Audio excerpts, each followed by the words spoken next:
Bonjour les amis, vous vous souvenez, il y a quelques temps j'ai fait un petit sondage sur ma chaîne pour vous demander ce que vous souhaitiez que je traite comme sujet de vidéo.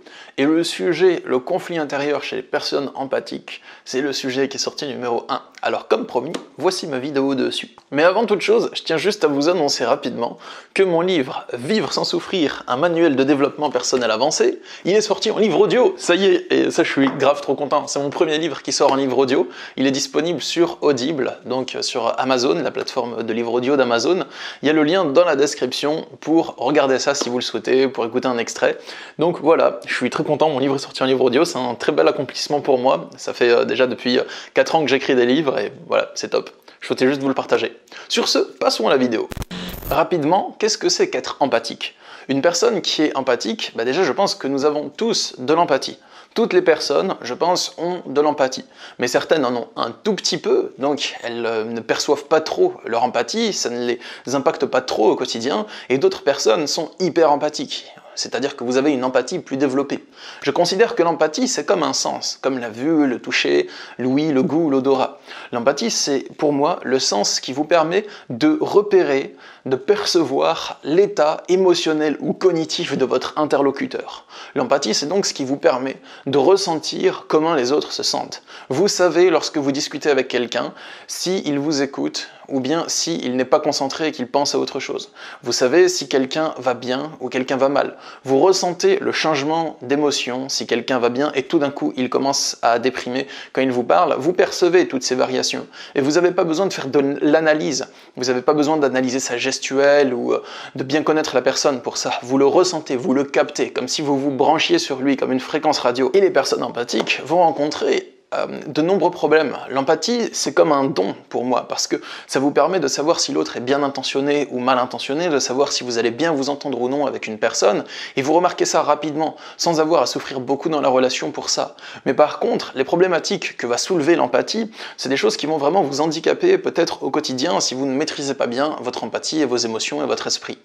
Par exemple, vous êtes impacté par la souffrance des autres, comme si vous étiez une porte ouverte. Vous avez une porte ouverte et vous avez l'impression que lorsque vous êtes en présence d'une personne qui souffre beaucoup ou qui a des émotions très négatives ou qui est dans une énergie très lourde, eh bien vous vous sentez impacté par l'émotion de cette personne. Il y a même des personnes qui sont tellement empathiques que lorsqu'elles vont dans le métro ou dans les transports en commun, elles vont être impactées par l'énergie des personnes qui les entourent. Et elles vont avoir comme une sorte de perméabilité dans leur énergie qui va faire en sorte que si elles côtoient trop ou si elles sont trop en présence de personnes qui ont une énergie négative, elles vont se faire impacter par cette énergie négative. De même que si les personnes empathiques côtoient des personnes très positives, eh bien vous avez rapidement la pêche et vous remontez rapidement en énergie. Le deuxième problème que l'empathie va soulever, c'est ce qu'on va appeler les neurones miroirs. C'est-à-dire que vous allez petit à petit reproduire l'état d'esprit de l'autre personne et l'émotion de l'autre personne.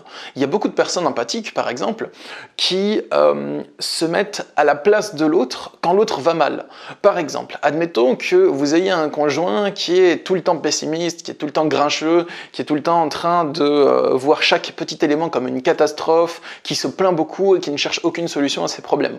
Il n'y a rien de mal à ça, hein, ça arrive, c'est la vie, mais par contre, il y a beaucoup de personnes empathiques qui ont des conjoints comme ça et qui s'alignent sur l'émotion du conjoint et qui ont l'impression que si elles continuent à être joyeuses, c'est mal. Et naturellement, elles vont reproduire et se connecter à l'émotion du conjoint. Et du coup, leur niveau d'émotion va chuter. C'est comme si vous aviez l'impression ou l'habitude ou l'instinct de vous ajuster sur l'état émotionnel de l'autre pour aider l'autre à remonter par la suite. Donc c'est pas comme, pour imager, c'est pas comme si quelqu'un se noyait et vous lui lancez une corde pour le tirer hors de l'eau. C'est comme si quelqu'un se noyait et vous allez vous noyer avec lui dans le but de l'aider à sortir de l'eau après, ce qui est absurde et qui ne fonctionne pas.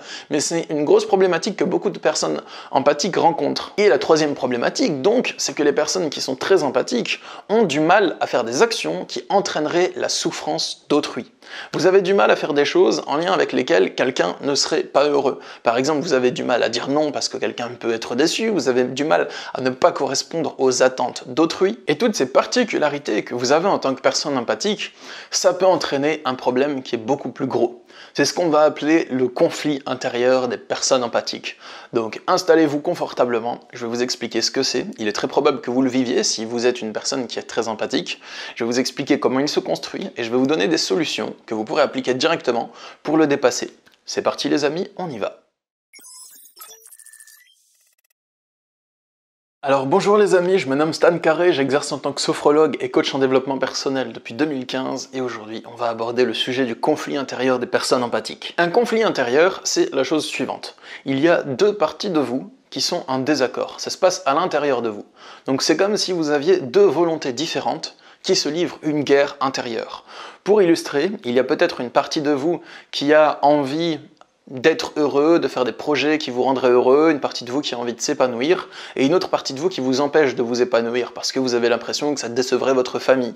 Ça, c'est un conflit intérieur. Si vous avez votre père qui attend que vous repreniez l'entreprise familiale, et vous avez très peur de le décevoir, vous voulez le rendre fier, et vous avez l'impression que si vous suivez votre cœur, qui vous dicte de ne pas reprendre l'entreprise familiale, vous allez le décevoir. Donc vous êtes partagé entre satisfaire votre besoin d'accomplissement et aussi faire plaisir à votre père, par exemple.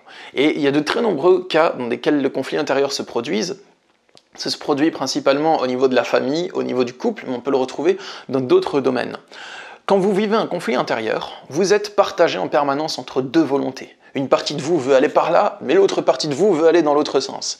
Et vous avez l'impression que satisfaire l'une de ces deux volontés ferait beaucoup de mal à l'autre partie de vous.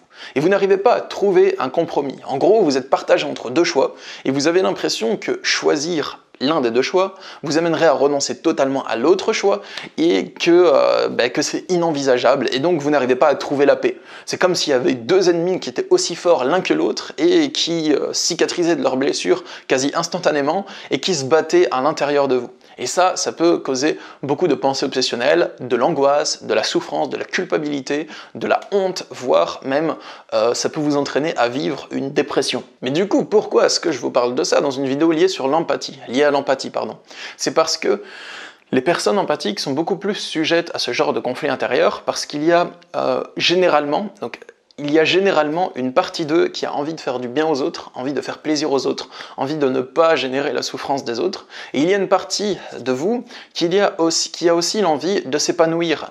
Parce que justement, la complexité de la personne hyper empathique ou hypersensible, c'est que vous avez d'une part beaucoup de considération pour les besoins des autres, que vous avez d'une part, par rapport à vos proches, les personnes auxquelles vous êtes attachés, vous avez beaucoup envie de les aider, de leur faire du bien, vous n'avez pas envie de générer leur souffrance, mais d'une autre part, comme vous êtes plus sensible également, suite à cette empathie, vous vous êtes développé différemment, vous avez une sensibilité différente, des émotions qui sont plus fortes, donc ça veut dire que votre appel intérieur de découvrir le monde, d'explorer, de vous épanouir, de faire des choses qui vous inspirent, cet appel-là, il est beaucoup plus grand.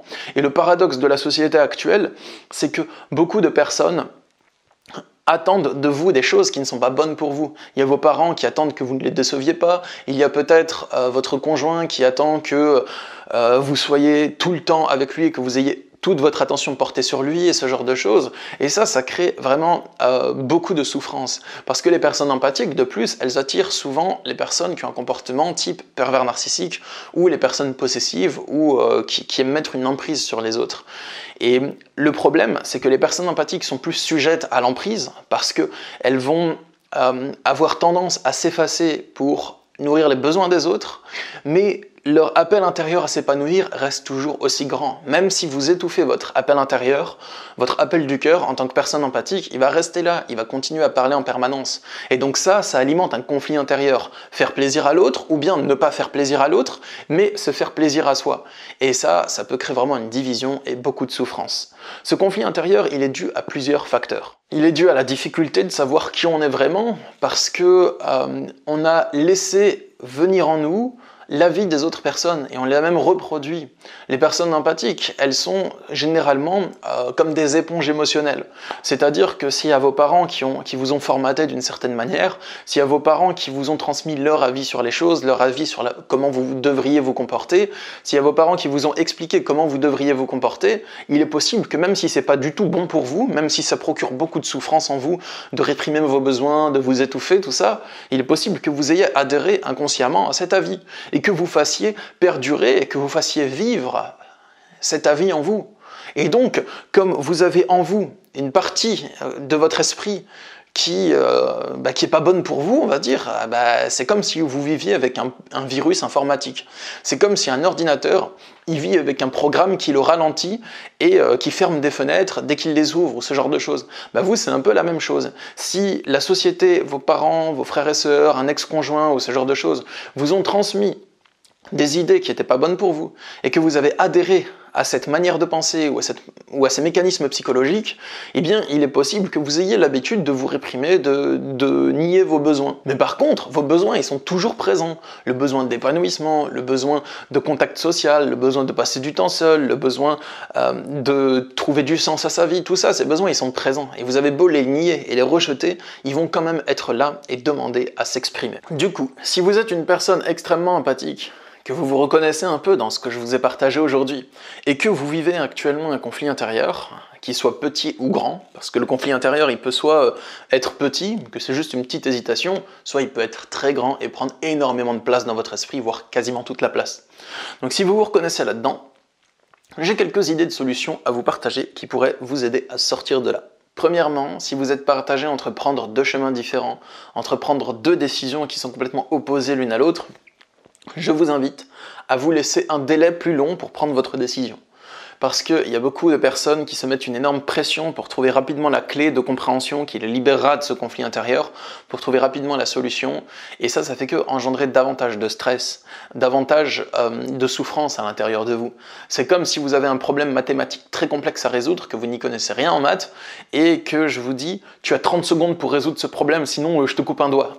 Et c'est quoi cette pression? Vous n'allez jamais y arriver. Si je vous dis par exemple, tu as 1 mois pour résoudre ce problème mathématique, direct la pression elle descend, direct la pression elle retombe. C'est vrai, non? Si je vous dis tu as 30 secondes pour résoudre un problème mathématique, sinon je te coupe un doigt, je t'arrache les ongles de l'autre main ou je sais pas quoi, vous allez avoir une pression dingue, vous allez même pas pouvoir réfléchir en fait. Et vous n'allez pas pouvoir réfléchir correctement. Donc si vous rallongez le délai, si vous vous dites j'ai 1 mois pour trouver le problème, ça vous laisse le temps d'interroger des mathématiciens, de faire des recherches sur internet, de vous former et ainsi de suite. Et direct la pression elle descend.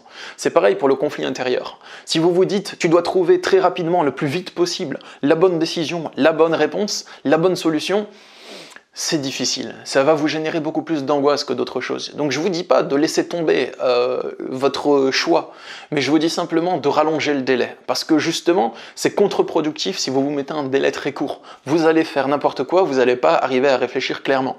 Mon deuxième conseil pour dépasser un conflit intérieur, c'est justement, ça va de pair, ce serait de tester les deux choix en lien avec lesquels vous hésitez. De tester les deux solutions. Et de les tester pas juste un jour, de les tester un peu plus longtemps. Peut-être que si vous ne savez pas quelle est la bonne décision à prendre, c'est peut-être que vous n'avez pas assez de recul ou d'expérience. Sinon, vous sauriez. Par exemple, je vous explique, c'est la même chose que si vous étiez dans une boulangerie, que vous avez 2 gâteaux à goûter, et c'est des gâteaux que vous ne connaissez pas. Et je vous dis, trouve lequel de ces 2 gâteaux est le meilleur. Si je vous dis, tu dois trouver lequel de ces 2 gâteaux est le meilleur, naturellement, vous allez peut-être vouloir goûter le gâteau, en vous disant, je vais goûter les 2, je vais vous dire lequel est le meilleur. Et je vous dis, non, tu dois pas le goûter. Tu dois trouver lequel des 2 gâteaux est le meilleur, mais sans le goûter. Et si c'est des gâteaux que vous ne connaissez pas déjà, vous n'allez pas y arriver, tout simplement. C'est pareil, si je vous dis laquelle des 2 décisions est la bonne, si vous n'avez essayé aucune des 2 décisions, vous ne pouvez pas savoir laquelle est la bonne. D'un point de vue mathématique, d'un point de vue logique, vous ne pouvez pas le savoir. Donc c'est normal que vous soyez en conflit intérieur si vous ne savez pas laquelle des 2 décisions est la bonne. Donc peut-être qu'une des solutions, ça consisterait à tester les 2 décisions. C'est quelque chose qui peut faire peur, c'est quelque chose qui peut faire mal et qui peut générer beaucoup de souffrance, rien que d'y penser, mais si votre conflit intérieur est très important, qu'il est obsessionnel, au point d'être une dépression ou quelque chose comme ça, Je pense que ça peut être une des options. Donc dans un premier temps, il faut rallonger le délai dans lequel vous vous imposez de trouver la réponse, et dans un deuxième temps, il faut peut-être, c'est juste une idée, hein, après vous faites ce que vous voulez, il faut peut-être tester les deux solutions. Après, moi, je vous partage juste des idées, je vous dis pas ce que vous devez faire. Je vous partage des idées, c'est à vous de voir si vous avez envie d'appliquer ces idées ou non, cela va de soi. J'ai pas la connaissance ultime, toute puissante, hein, voilà, je vous propose des idées de solutions, les amis. D'ailleurs, pour plus d'infos sur le conflit intérieur, dans mon livre Vivre sans souffrir, justement, dont je vous parlais au début de la vidéo, j'ai un chapitre entier sur le conflit intérieur et la dépression. Voilà, c'est le chapitre 9, conflit intérieur et dépression. Il y a près d'une trentaine de pages là-dessus, donc voilà, si ça vous intéresse, hein, vous pouvez potasser le sujet. C'est un manuel de développement personnel assez complet qui vous explique comment dépasser vos émotions de souffrance, et il est bien sûr disponible sur mon site internet ou sur Amazon, enfin vous pouvez le commander, il y a le lien dans la description, si ça vous tente, voilà. Une autre solution qui peut vous libérer du conflit intérieur, et ça c'est assez miraculeux en général, c'est identifier une relation toxique. Identifier une relation toxique, je pense que ça peut vraiment vous sauver dans certains cas. Je dis ça parce que des fois il y a des conflits intérieurs qui sont juste des conflits intérieurs normaux, genre vous hésitez entre deux choix, vous savez pas lequel est le bon, vous vous torturez beaucoup l'esprit et ça peut générer beaucoup de souffrance, donc voilà, je minimise pas, hein, je sais ce que c'est, j'en ai déjà vécu moi aussi, mais des fois, votre conflit intérieur est lié à une relation toxique. Une personne qui veut que vous réprimiez vos besoins, une personne qui veut que vous restiez avec elle ou avec lui alors que c'est pas bon pour vous, une personne qui veut que vous fassiez des choses qui ne vous correspondent pas, qui veut vous changer, qui veut vous amener à prendre des choix de vie, vous influencer à prendre des décisions qui sont pas les vôtres, que c'est récurrent, et ainsi de suite. Et identifier une relation toxique, ça peut vous aider à voir qu'en fait, c'est normal si vous n'arrivez pas à faire ce que l'autre vous demande. C'est normal si vous ne voulez pas, c'est normal si une partie de vous essaye de s'échapper.